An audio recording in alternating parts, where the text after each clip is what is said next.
مسلمان درخت کون سا؟ رسول صلی اللہ علیہ وآلہ وسلم نے فرمایا، ایک درخت ایسا بھی ہے جس پر کبھی خزاں نہیں آتی۔ مسلمان کو اس درخت سے تشبیہ دی جا سکتی ہے۔ بتاؤ بھلا وہ کون سا درخت ہے؟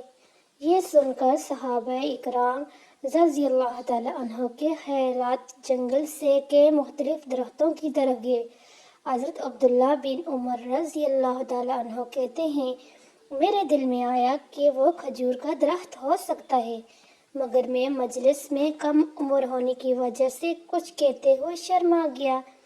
پھر صحابہ اکرام رضی اللہ تعالی عنہ نے عرض کیا، یا رسول اللہ صلی اللہ علیہ وآلہ وسلم، آپ ہی بتا دیں وہ کون سا درخت ہے؟